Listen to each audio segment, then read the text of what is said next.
మా నాన్న అతి దారుణంగా మా తాతని చూసే ట్రీట్మెంట్ చూస్తుంటే భయం వేస్తుంది, బాధేస్తుంది. ఫ్యూచర్లో నేను కూడా ఇలా చేయాల్సి వస్తుందేమో అన్న ఫీల్ వస్తుంది అని చెప్పేసి ఆ 8-9 సంవత్సరాల గ్రాండ్ సన్ ఈ షోకి ఒక వాయిస్ ఓవర్ పంపారు. దాన్ని ఒకసారి చూద్దాం. రమ్య గారు ప్లీజ్. షూర్. మా తాతయ్య అరిచినప్పుడల్లా మా డాడీకి ఇరిటేషన్ వస్తుంది. ఆ ఇరిటేషన్లో అరవద్దు అని చెప్పి ఇష్టం వచ్చినట్టు మా తాతయ్యని కొడతారు.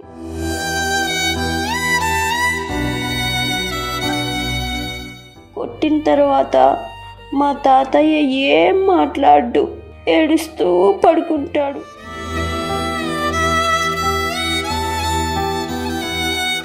మా తాతయ్య ఏడ్చేటప్పుడు మా డాడీ నాకు విలన్లా కనిపిస్తాడు. నాకు మా డాడీని కొట్టాలనిపిస్తుంది కూడా.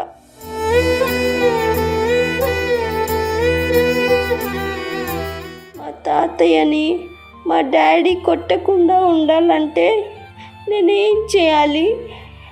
ఇలా కొట్టడం నిజంగా తప్పు కదా? రమ్య గారు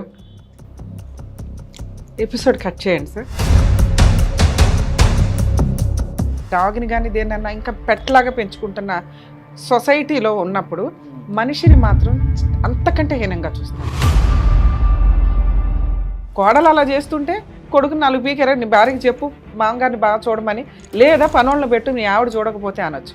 కొడుకే చూడడానికి ఇంట్రెస్ట్ చూపించకపోతే, ఆయన దగ్గుతుంటే ఆయన అరుస్తుంటే ఈయన అసహించుకుంటూ కొట్టేదాకా మీదకి వెళ్తున్నాడు. అది పిల్లోడు చూస్తున్నాడంటే ఆ పిల్లోడికి నువ్వేం నేర్పిస్తున్నట్లు?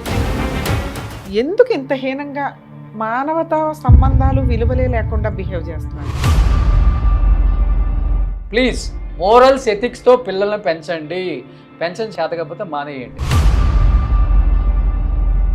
మంచి మార్గంలో నడిపించడానికి నేను సిద్ధంగా ఉన్నాను, రమ్య గారు సిద్ధంగా ఉన్నారు, సుమన్ టీవీ సిద్ధంగా ఉంది. మీరు కూడా సిద్ధంగా ఉన్నారు అనుకుంటే రావచ్చు, స్వచ్ఛందంగా వచ్చి అక్కడ కూర్చోవచ్చు.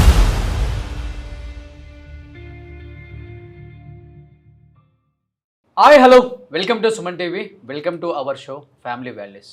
అవర్ ఎందుకని చెప్తున్నానంటే ఇది నా షో కాదు, మన అందరి షో కాబట్టి.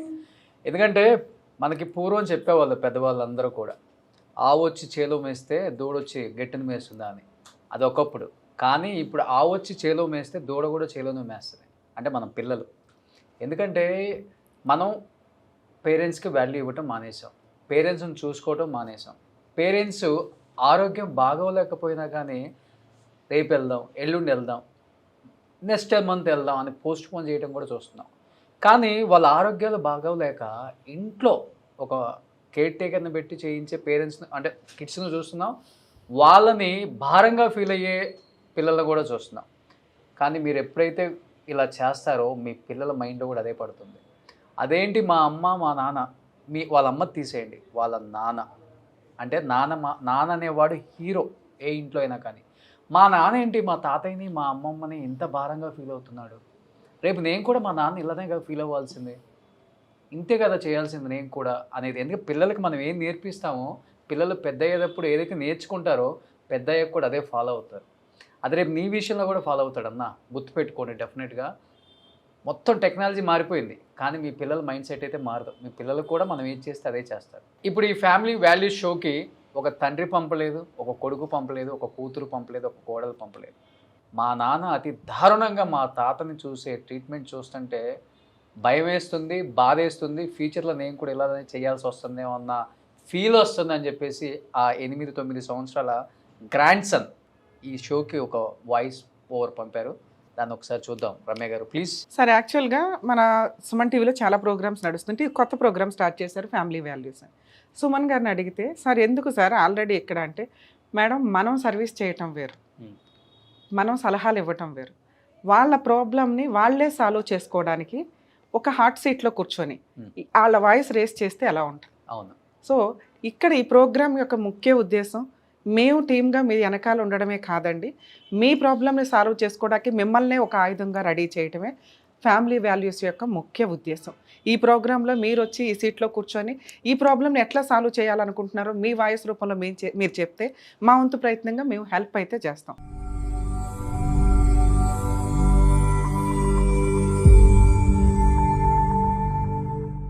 నాకు మా నాన్న అంటే చాలా ఇష్టం. నాకు మా నాన్నే హీరో, కానీ అదే హీరో నా తాతయ్యకి విలన్గా మారిన రోజు నాకేమీ అర్థం కాదు. మా తాతయ్య అంటే నాకు చాలా ఇష్టం. చిన్నప్పుడు ఆయన నాతో కథలు చెప్పేవారు, నన్ను స్కూల్కి తీసుకెళ్ళేవారు. నాకు భయం వచ్చినప్పుడు ఆయనే నాకు ధైర్యం. ఇప్పుడు ఆయనకి హెల్త్ బాగోలేదు, బాడీ మొత్తం పెయిన్స్ అంటుంటారు. ఆ పెయిన్స్ తట్టుకోలేక అప్పుడప్పుడు అరుస్తూ ఉంటారు. మా తాతయ్య అరిచినప్పుడల్లా మా డాడీకి ఇరిటేషన్ వస్తుంది. ఆ ఇరిటేషన్లో అరవద్దు అని చెప్పి ఇష్టం వచ్చినట్టు మా తాతయ్యని కొడతారు. కొట్టిన తర్వాత మా తాతయ్య ఏం మాట్లాడు, ఏడుస్తూ పడుకుంటాడు. ఆయన కళ్ళల్లో నీళ్ళు చూస్తే నా గుండె పగిలిపోతుంది. అది చూసినప్పుడల్లా నాకు చాలా బాధేస్తుంది. ఎందుకంటే మా తాతయ్య మా డాడీకి ఫాదర్ కదా. ఒక సన్ తన ఫాదర్ని ఇలా కొట్టడం తప్పు కదా.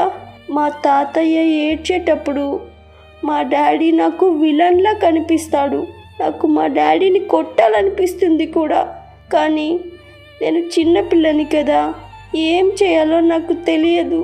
నేను అన్నం కూడా తినలేకపోతున్నాను. మా తాతయ్యే గుర్తొస్తున్నాడు. పడుకున్నా నిద్ర రావటం లేదు. మా తాతయ్య ఏడుపే మళ్ళీ మళ్ళీ గుర్తొస్తుంది. మా తాతయ్యని మా డాడీ కొట్టకుండా ఉండాలంటే నేనేం చేయాలి? ఇలా కొట్టడం నిజంగా తప్పు కదా. రమ్య గారు, ఇలాంటివి చూస్తున్నప్పుడు ఇంకా మానవత్వం మిగిలింది పిల్లల రూపంలో, కొంతమంది పిల్లల రూపంలో. ఎందుకంటేనండి ఆ పిల్లోడు పంపించింది నిజంగా రియల్ వాయిస్ నేను విన్నప్పుడు చాలా బాధ అనిపించింది నాకు. ఈ వీడియో రూపంలో చూసినప్పుడు ఏమనిపించింది మేడం? ఎపిసోడ్ కట్ చేయండి సార్. ఆ పిల్లాడి వాయిస్ విని దయచేసి వాళ్ళ ఇంటికి వెళ్దాం. ఎందుకంటే మన షోనే ఫ్యామిలీ వాల్యూస్. అవును. ఆ అబ్బాయికి సుమన్ టీవీ ఒకటి ఉంది అని తెలిసింది చూసారా, అందుకు చాలా హ్యాపీగా ఉంది. అక్కడ పలానా వాళ్ళ దగ్గరికి వెళ్తే నా వాయిస్ 10 మందికి తెలుస్తుంది, నా సమస్యకు ఒక పరిష్కారం వస్తుంది అని. వాడి మనసుకి ఏం తెలుసు, ఎక్కడికి వెళ్ళాలో తెలియదు, ఎవరికి చెప్పాలో తెలియదు. అమ్మా నాన్న మీద కంప్లైంట్. ఇది నాన్న మీద ఎవరన్నా కంప్లైంట్ ఇవ్వగలమా? ఇంత చిన్నపిల్లలు. ఈ రోజున చిన్నపిల్లలు ఎంత షార్ప్ ఉన్నారు సార్. వరస్ట్ ఆఫ్ వరస్ట్ ఫ్యామిలీలో ఒక సూపర్ కిడ్ పెరుగుతున్నట్టు లెక్క. ఎందుకంటే తల్లిదండ్రులకి మోరల్ వాల్యూసే లేవు. పేరెంట్స్ని, మెయిన్గా లేడీస్ ఒకవేళ మంచాన్ని ఉంటే కనుక ఇంకా హీనంగా చూస్తారు. ఇంకా జెంట్స్ని అయితే అంతే, ఎందుకంటే ఇంకా వాళ్ళ వల్ల ఉపయోగమే లేదు. లేడీస్ నానమ్మో ఎవరో అమ్మమ్మో ఎవరైనా కానీ అట్లా వేస్ట్ ఫిలోస్ లాగా పనికి మాలిన ఒక సామాన్ లాగా ఉన్నారు అంటే వాళ్ళకి తిండి పెట్టడం కదా. మనం ఇంకా యానిమల్స్ని అన్న అంటే డాగ్ని కానీ దేన్నన్నా ఇంకా పెట్లాగా పెంచుకుంటున్న సొసైటీలో ఉన్నప్పుడు మనిషిని మాత్రం అంతకంటే హీనంగా చూస్తారు. వాళ్ళకి తిండి పెట్టడానికి రెడీగా ఉండరు, వాళ్ళని నీట్గా రెడీ చేయించడానికి రెడీగా ఉండరు. ఇంకా చాలా అసహ్యంగా మనం చాలా సందర్భాల్లో వీడియోలు కూడా చూస్తున్నాం. నిజంగా ఆ వీడియోలో ఒక సంబంధించిన పిల్లాడా అనిపిస్తుంది నాకైతే.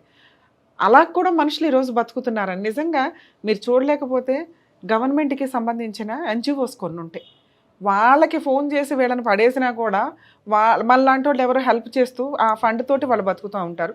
గవర్నమెంట్ ఇచ్చే ఫండ్స్తో కూడా వీళ్ళకంటే బెటర్ పొజిషన్లో అయితే చూస్తారు. అవును.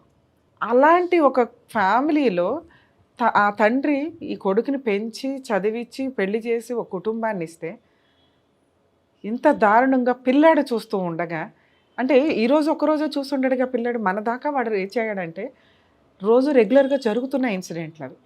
ఇంకా తప్పలే వాడికి, ఎక్కడో అక్కడ వాడు వెక్స్ అయిపోయి భయపడి ఎందుకు ఈ ఫోన్ చేయాల్సి వచ్చింది ఆ పిల్లాడికి అంటే తాత మ్యాక్సిమం మనం మాట్లాడుకుంటాం.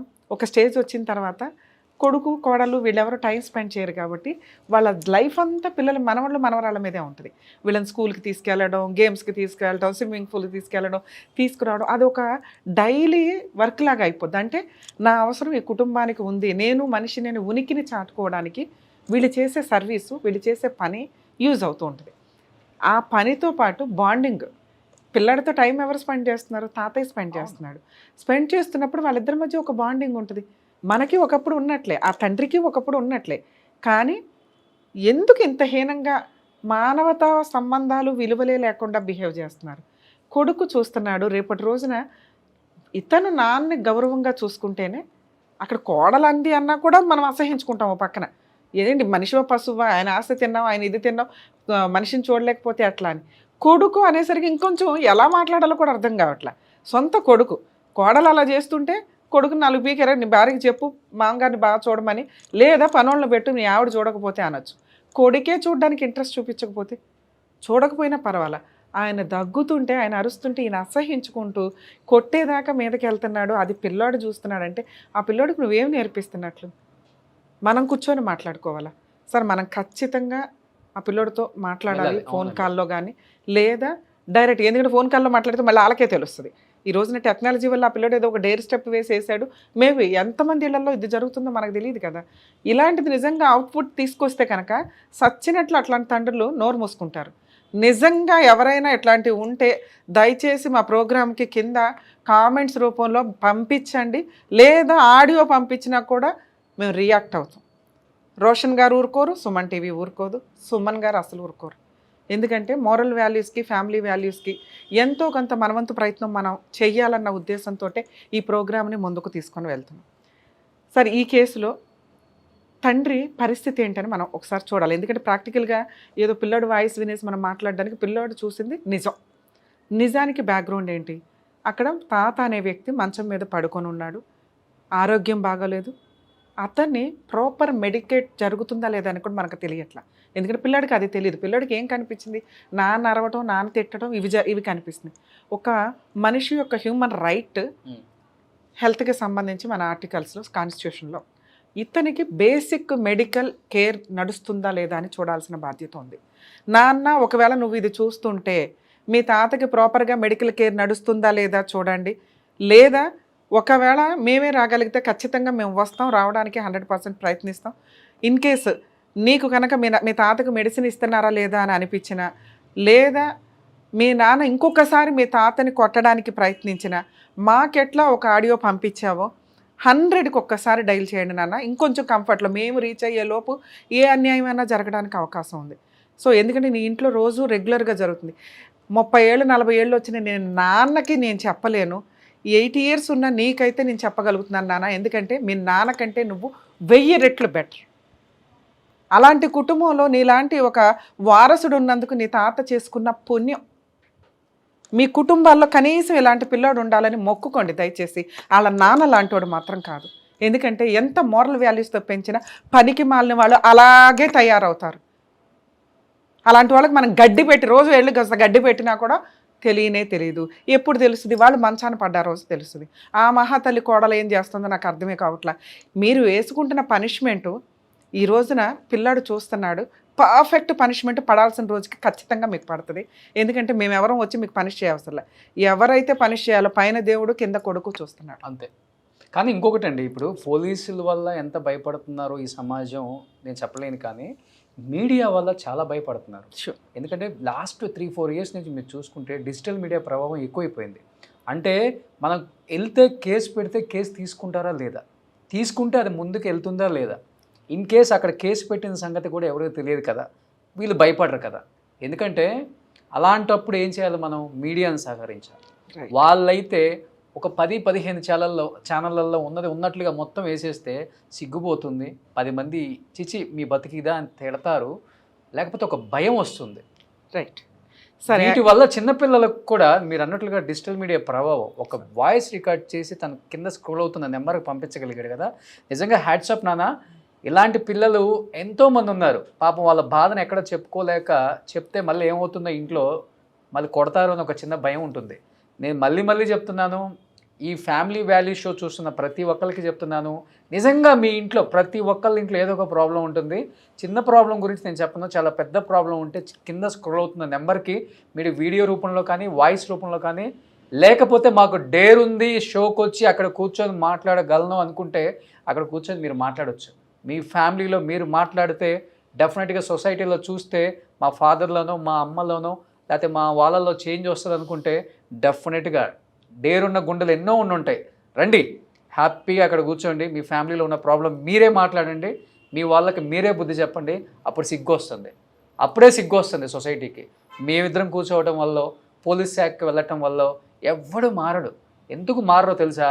4 రోజులు ఈ కేసు నడుస్తుంది, తర్వాత మళ్ళీ పోలీసులు మర్చిపోతారు, ఎన్నో వేల కేసుల్లో నాది ఒక కేసు అనుకుంటాడు. కానీ నీ ఫ్యామిలీలో ఉన్న నువ్వే వచ్చి ఇక్కడ కూర్చున్నావంటే నా వాడే నాకు వెన్నుపోటు పొడిచాడంటారు కదా, అది వెన్నుపోటు కాదు. నిన్ను డైరెక్ట్గా ఇక్కడ సూటిగా ఈ కెమెరాలో చూసి క్వశ్చన్ చేస్తాడు కాబట్టి ఒక భయం వస్తుంది. రమ్య గారు రావాలి, సొసైటీ నిజంగా అలా బయటికి రండి. మీడియా మేము సపోర్ట్ చేస్తాం, మేము ఉందే అందుకు. మంచి మార్గంలో నడిపించడానికి నేను సిద్ధంగా ఉన్నాను, రమ్య గారు సిద్ధంగా ఉన్నారు, సుమన్ టీవీ సిద్ధంగా ఉంది. మీరు కూడా సిద్ధంగా ఉన్నారు అనుకుంటే రావచ్చు, స్వచ్ఛందంగా వచ్చి అక్కడ కూర్చోవచ్చు. కింద స్క్రోల్ అవుతున్న నెంబర్కి కాల్ చేయండి, హ్యాపీగా రండి. ఎందుకు చెప్తున్నానంటే దయచేసి ఎవరు కూడా కుటుంబ విలువల్ని చంపమాకండి. చంపి అంటే మీ పిల్లలకు కూడా ఇది నేర్పించే ప్రయత్నం అయితే చెయ్యొద్దు. నిజంగా మీకు చూడకపోతే మేడం చెప్పినట్లు ఎన్నో గవర్నమెంట్కి సంబంధించిన ఎన్జిఓస్ ఉన్నాయి. అమ్మ మా డబ్బు పెట్టాలి, మేము ఇంత స్తోమత ఉందా అనుకునే వాళ్ళకి నేను చెప్తుంది, ప్లీజ్ బంధాల గురించి బాంధవ్యాల గురించి సినిమాలలో చూస్తాం కానీ దాన్ని ఫాలో అవ్వం. ఫస్ట్ ఆఫ్ ఆల్ బంధాలు అయితే కిల్ చేయొద్దు ప్లీజ్. మోరల్స్ ఎథిక్స్తో పిల్లల్ని పెంచండి, చేత కాకపోతే మానేయండి. పిల్లల్ని పెంచేటప్పుడు 100 సార్లు ఆలోచించండి. ఒక మొక్క పిచ్చి మొక్క నాటుతున్నామా, 10 మందికి ఉపయోగపడే మొక్క నాటుతున్నామా అనేది బేసిక్ ఆలోచన లేకపోతే అదే ముళ్ళ కంచె మిమ్మల్ని గుచ్చుకుంటుంది. ఆ తండ్రి తస్మాత్ జాగ్రత్త. థ్యాంక్ యూ రమ్య గారు, Thank you, thank you sir. So Thank much అండి.